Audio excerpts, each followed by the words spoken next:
আহিছিলো আজি নগাঁৱৰ মহামৃত্যুঞ্জয় মন্দিৰ ফুৰিবলৈ। তাৰপিছত আমি আহি আছোঁ এয়া নগাঁৱৰ বটদ্ৰৱা থান ফুৰিবলৈ। বটদ্ৰৱা মানে হ'ল বৰদোৱা গুৰুজনাৰ যি পবিত্ৰ স্থান বৰদোৱা, সেই বৰদোৱা ফুৰিবলৈ আমি আহিলোঁ। বৰদোৱাত নামিয়ে অনুভৱ হ'ল যেন চকটো বহুত ডাঙৰ হৈ গৈছে, এনেকুৱা অনুভৱ হ'ল। কাৰণ আমি আহিছিলোঁ 2020ত, আৰু 2020ত তেতিয়া মোৰ পৰিধানটি অসমীয়া সাজ নাছিল, সেই গতিকে মই ভিতৰত সোমাবলৈ পৰা নাছিলোঁ।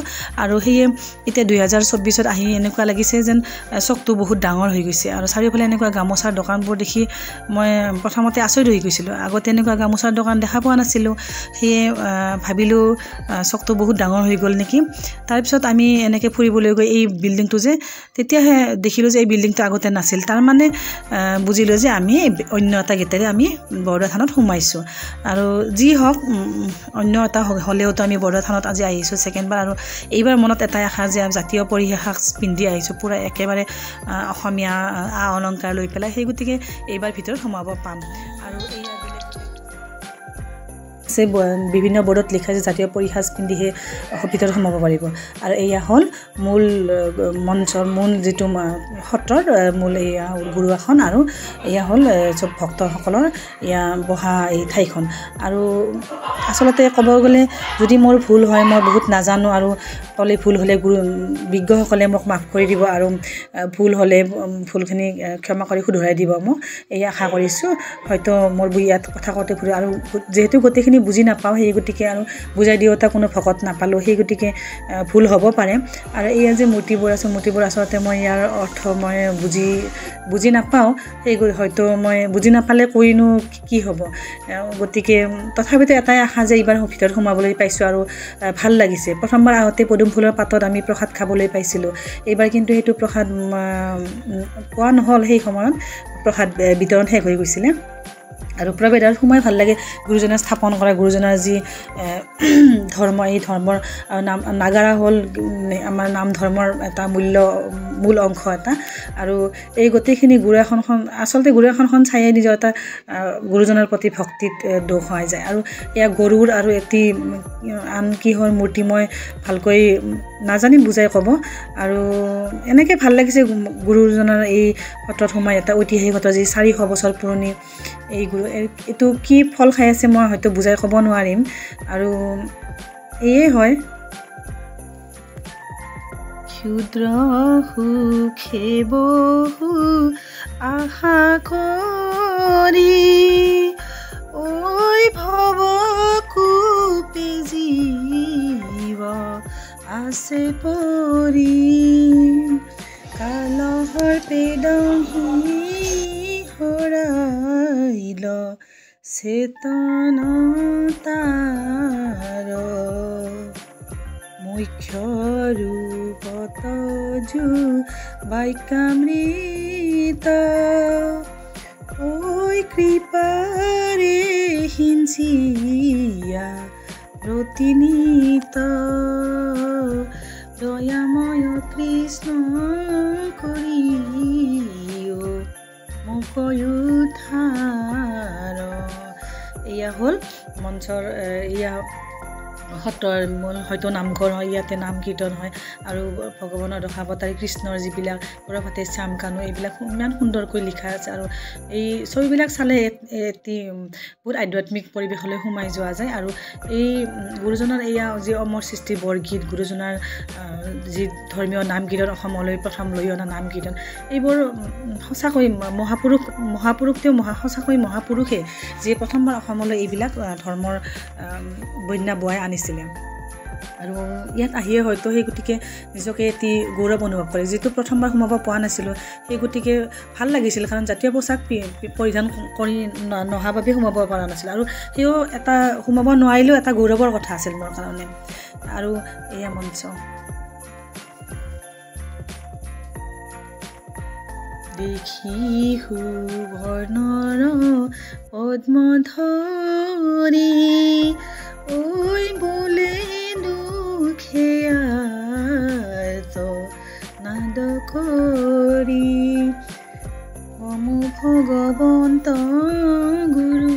এয়া হ'ল পাছফালৰ এই পিতলৰ দুৱাৰখন আগৰবাৰ আহোঁতে এটা ভকতে বুজাইছিলে এইখন পিতলৰ দুৱাৰ বুলি আৰু কৈছিল মোৰ বহুত মনত নাই হয়তো মই ভালকৈ বুজাই ক'ব নোৱাৰিম আৰু ক'ব নোৱাৰিলে এনেই ধৰ্মৰ বিষয়ে বা ভগৱানৰ বিষয়ে গুৰুজনাৰ বিষয়ে এনে কৈ লাভ নাই এয়া হ'ল ঐতিহাসিক হাতীপুখুৰী ইয়াত বহুত মাছ এনেকৈ ফুৰি আছিলে আৰু একজনে ক'লে হাতীপুখুৰী বুলি সেই গতিকে বুজি পালোঁ আৰু এই পুখুৰী পাৰত য'তে ইমান সুন্দৰ সুন্দৰ ৰাজহাঁহ য'তে ৰাজহাঁহ থাকে তাতেই পৰিৱেশটি এতিয়া এক খুব সুন্দৰ পৰিৱেশ দেখা যায় এতিয়া আধ্যাত্মিক পৰিৱেশ বিৰাজ কৰে ৰাজহাঁহ দেখিলে মোৰ এনেকুৱা ভাৱ হয় তাৰপিছত আৰু এই গোটেইবিলাক ঘূৰি ফুৰি পেলাই আমি আহিলোঁ তেতিয়া মূল গেটত আৰু এইখনেই আছিল মূল গেট যিটো গেটেৰে আমি প্ৰথমবাৰ আহিছিলোঁ মই এতিয়াহে গম পালোঁ যে আমি অন্য এখন গেটেৰে আহিছিলোঁ আৰু এই মূল গেটত আহি এবাৰ ফটো ল'লোঁ আৰু এই ভাল লাগিলে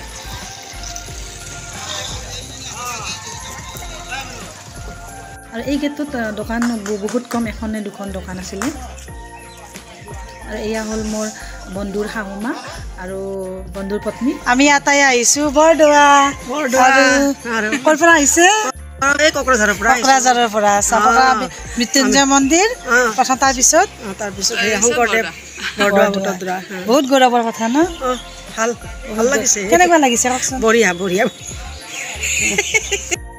অথিৰ ধন জন এয়া হ'ল ভগৱানৰ দশাৱতাৰবোৰ এনেকৈ আৰু সুন্দৰ সুন্দৰ দৃশ্যৰে দশাৱতাৰৰ পৰা আদি কৰি ভগৱানৰ যি অন্য ৰূপ নাৰায়ণৰ গোটেইবিলাক আছে অথিৰ ধন জন জীৱন যৌৱন অথিৰ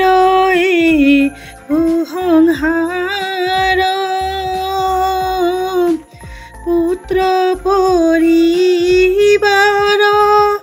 হবহি অহাৰ কৰবকা হেৰিহাৰ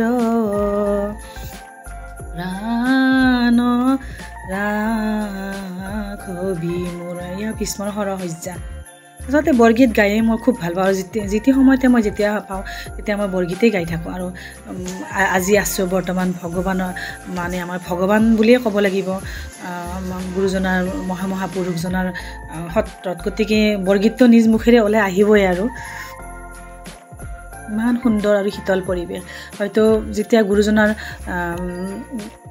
পুণ্যতিথিত ইয়াত কেনেকুৱা পৰিৱেশ হয় আৰু এয়া হ'ল গুৰুজনাই নিজ হাতে ৰোৱা শিলিখা গছডাল এই 400 বছৰ পুৰণি ঐতিহাসিক এডাল গছৰ আৰু এয়া গছডাল শিপাডালেই বহুত ডাঙৰ ইমান ডাঙৰ শিলিখা আমি বৰ্তমান দেখা নাই আৰু তো 400 বছৰ পুৰণাতো এনেকুৱা লাগিছে গুৰুজনাৰ হাতৰ পৰশ এতিয়াও যেন আমাৰ মই দেখি আছোঁ খুব গৌৰৱৰ কথা এয়া মূল মঞ্চৰ এয়া গেটৰ সিংহ দুৱাৰেই হ'ব দুটা সিংহ আছে গেটত ভক্তজনে গান গাইছিলে আৰু মোৰ ল'ৰাজনে তাতে পইচা দিলে তাৰ পৰা আমি এয়া হ'ল ঐতিহাসিক নৈমিষা সত্ৰ এইটো 2002ত টকাই নিৰ্মিত কৰিছিলে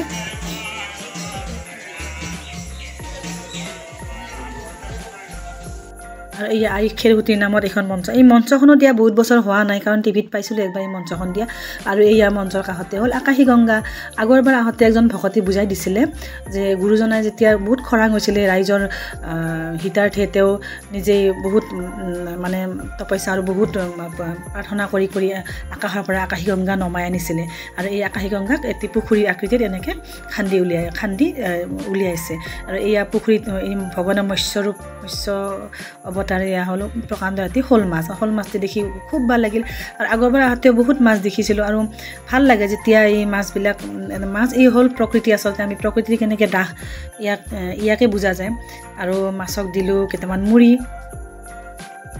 যদি মোৰ কথাখিনিত ভুল হৈছে আপোনালোকে বিজ্ঞজনে মোক শুধৰাই দিব আৰু কমেণ্টত লিখি দিব আৰু মই কোনো বেয়া ভাল লাগিব আৰু গোটেই দিনটো এনেকৈ ফুৰি পেলাই আচলতে গুৰুজনাৰ এই পুণ্য স্থানত এইবাৰ সোমাবলৈ পাই নিজকে মই বহুত ধন্য মানিছোঁ আৰু ভাল লাগিছে আৰু অনুভৱ হৈছে যেন প্ৰথমবাৰ আহোঁতে যে মেখেলাযোৰ পিন্ধি অহা নাছিলোঁ এয়া বাৰুকৈ অনুভৱ হৈছিলে আৰু শেষত আমি এনেকৈ প্ৰৱেশ দুৱাৰেদি ওলাই আহি আমাৰ যাত্ৰা সামৰণি মাৰিলোঁ এয়া হ'ল বন্ধু পত্নী আৰু তেখেতৰ মা